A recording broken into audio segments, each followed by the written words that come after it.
Andrew Tate in Rimworld. Check out the previous video to get caught up on where we are. In this video, we'll find out if Andrew Tate can become the top G of Rimworld. Kicking things off, a quest. A 3-year-old is being chased by 5 man-hunting Yorkshire Terriers. Now, Andrew needs smart, tough colonists to join Hustlers University, so if this 3-year-old is running away from 5 man-hunting dogs, he is weak. So, Andrew says no. The one turbine Andrew previously built was not enough to power Mr. Producer's mansion, so construction on a wood fuel generator was started. Another quest, a 22-year-old named Matty Lactose is asking for help as he is hiding from a malfunctioning satellite. Fucking calm down, mate. It's a satellite. Anyway, he wants to join Hustlers University. If he does, it will be a bit cold for a few days, but Andrew and Mark can brave the cold, so they agreed to let the man join. A small room was built for Matty Lactose, but that was a shit name, so because his head looked like a Minecraft block, his new name was Steve.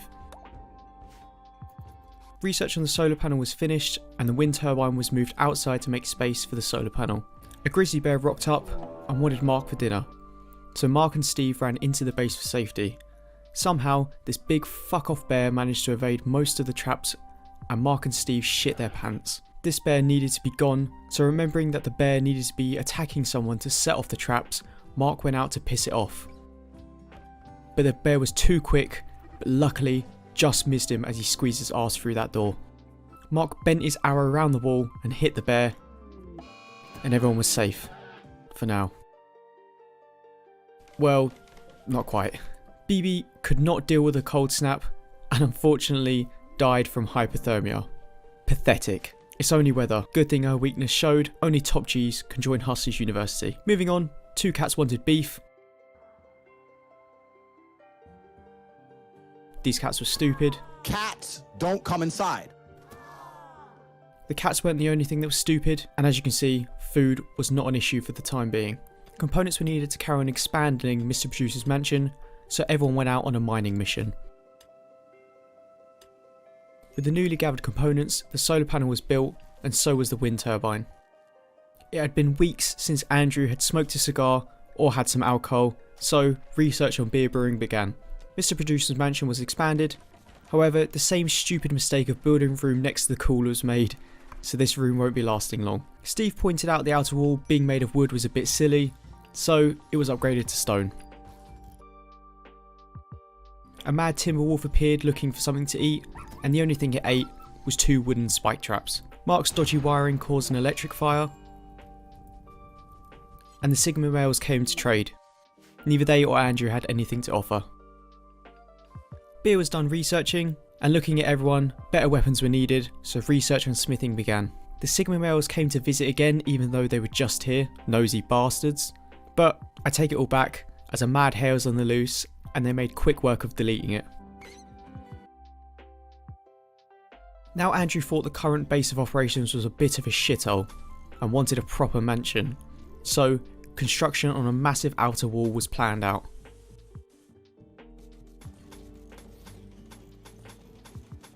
Now while this was going on, the following quest was presented to all members of Hustlers University. A relic of Hustlers University is nearby. The box of cigars is an ancient object venerated by all top Gs. If you could collect it, it would make all top Gs happy, attract wealthy like-minded people, and encourage more people to sign up for Hustlers University. This is now a top priority for Andrew. The only problem was, there was no information known about its whereabouts currently, so construction on the wall continues. It seems like Andrew is thinking so much about the box of cigars that he managed to build around himself and block himself in. Luckily, neither Mark or Steve saw what he did. Another raid from the Romanian police. Looks like it's Officer Raccoon. At first he did not appear too bright as he bashed his head against the outer stone wall, but after being caught, he begged to join Hustlers University. A very smart choice, so Andrew took him in for questioning. At some point BB's body was buried. I haven't got a clue when that happened, and both the Great Wall and the research on smithing was completed. Now that there was a wall surrounding Mr. Producer's mansion, it was now safe to start growing smoke leaf to make a bit of money. The Romanian police wouldn't be able to see over the wall and see us growing smoke leaf, but if they do come across it on one of their raids, is tomato plants, alright? A plan was set out to start building the war room. This is where rituals for Hussey's University would take place, and live streams with Andrew discussing ways of other Rimworld colonists can start living a life of wealth and luxury. Another quest, 40-year-old Ivan is being chased by the Matrix. Now Andrew is fully aware of what happens when you fuck with the Matrix, so Ivan leading the Matrix straight to Mr. Producer's mansion is not the smartest idea. He's turned away and told to keep his mouth shut on Andrew Tate's location. Research on machining is completed, and now it's time to start looking at gunsmithing. Raccoon has now paid his £49 and has joined Hussey's University, but he still cannot fully be trusted, so for now he remains in his cell. Some geezer from the Treaty of Ican lick these nuts, is asking for a favour. Her friend wants to visit the top G for a week, but apparently won't do any work. That's not how things roll at Mr. Producer's mansion, so it'll be a no. But another quest showed up, where some refugees are begging to stay at Mr. Producer's mansion for 8 days so they can rest and regroup. Andrew says yes, but I can tell you now, they will be staying for a lot longer than 8 days. Andrew went to test if these two women were going to be good slaves, employees, so he watched as they fought a mad hare.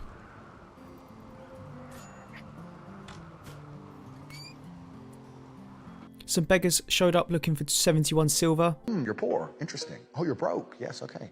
Andrew thought they would also be great employees. Construction began on some rooms for everyone to stay in. While this was going on, the Romanian police must have caught wind that Andrew had women in his compound. That was quick, they're not even slaves yet. The rooms were not built in time and the beggars left, and the Romanian police just ran into the newly placed traps on the outer wall of Mr. Producer's mansion. Steve is a shit cook and he gave everyone food poisoning. And the Sigma males got in contact with Andrew and said they hate Irene and asked if she could be offed. Andrew said no, as they were going to become employees of his business. Guns can now be crafted, and Mark mentioned the energy bill was a bit high, so research on advanced slice was started. That was quickly completed, but something way more important popped up on the radar. Information on the box of cigars. To get the information, Mark is going to have to be a geek and hack into the drone. But of course, the brokies also want the cigars, as one cigar from the box is probably their monthly paycheck at Rimworld supermarket. So everyone at Mr. Producer's mansion will need to be ready to fight. Lynx was recruited, and so is Irene. Andrew Tate assures that these people are not slaves and they are free to leave whenever they like.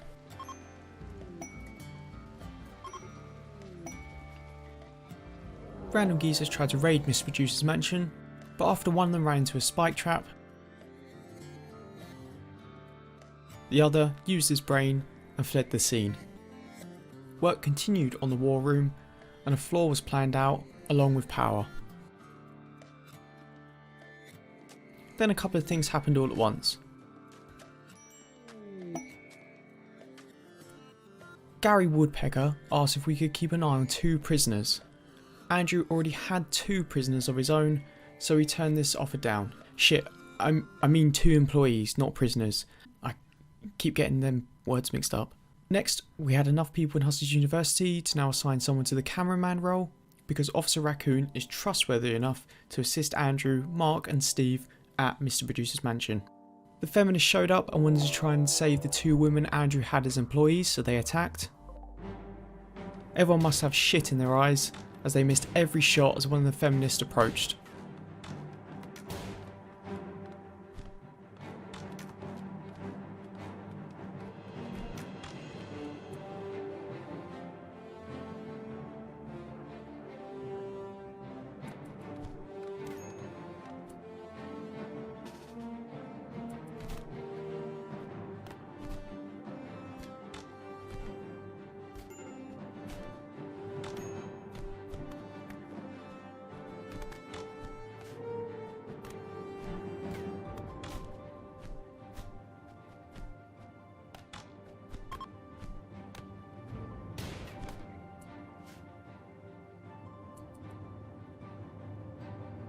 Gubia started beef and thought she could just leave. Not when Officer Raccoon is there to finish the job.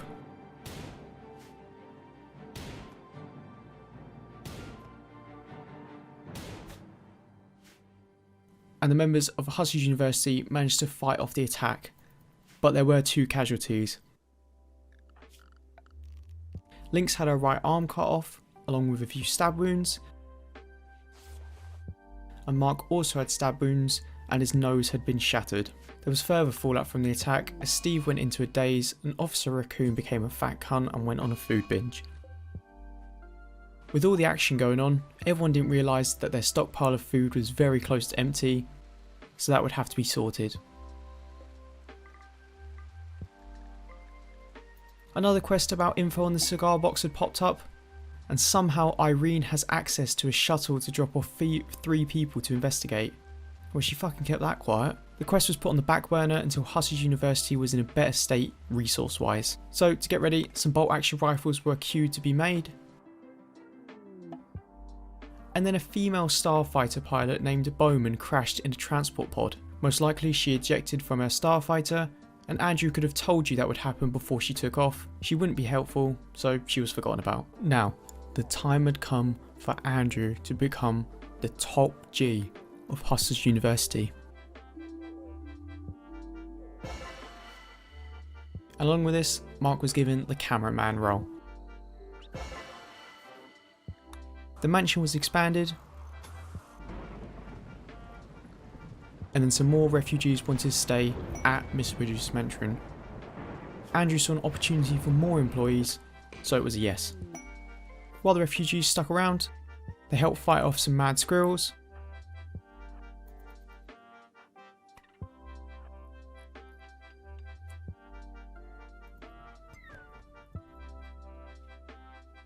and helped defend a raid from the furry SJWs. But because Lynx was deaf, she failed to hear the raid and was unfortunately captured by the furry SJWs.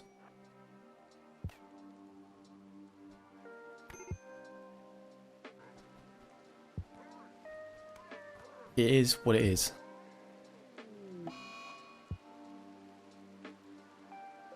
Lynx needed replacing, so Andrew looked at employing Cervexa.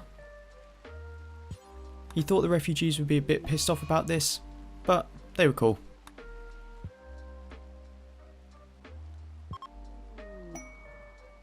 But this turned out to be a bad decision as Cervexa convinced Irene to try and escape with her. I know earlier it was agreed that they could leave any time, but we all know that was a fucking lie. They're stuck here until Andrew says they can leave. Cervexa was shot and captured once again.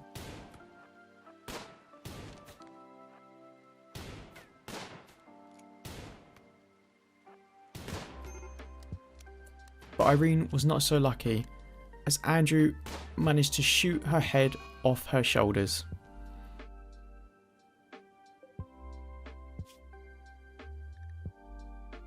A fox started hunting the refugee's child, and to be completely honest, the amount of people were getting a bit much, so Andrew turned a blind eye to this. This was the final straw for the refugees, and they decided to pack their bags and leave. With the remaining 2, Andrew thought he might as well make some money off them, so in typical Rimworld fashion, it was organ harvesting time. The dude named Hippopotamus had malaria, and unfortunately died before Steve could extract his kidney. But Steve managed to extract Cervexa's kidney, but unfortunately not her lung. And she was in such a state after this, Steve's kind heart thought it might be best to just let her go. A grizzly bear tried hunting Andrew.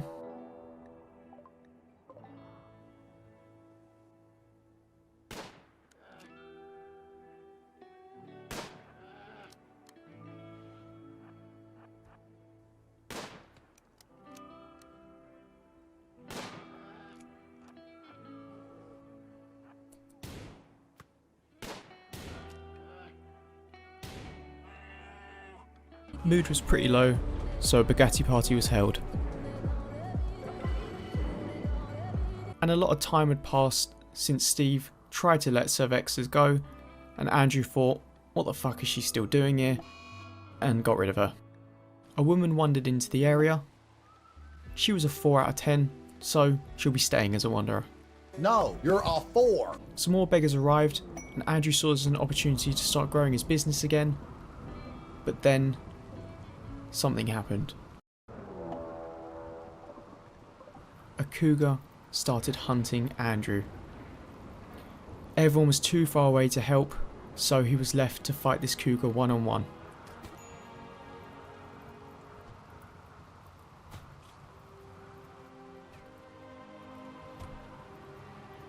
Unfortunately, he lost. And as he lay there while being ripped apart by the cougar, he thought, The Matrix has attacked me. and that was that. Andrew was dead. Mark and Officer Raccoon avenged Andrew.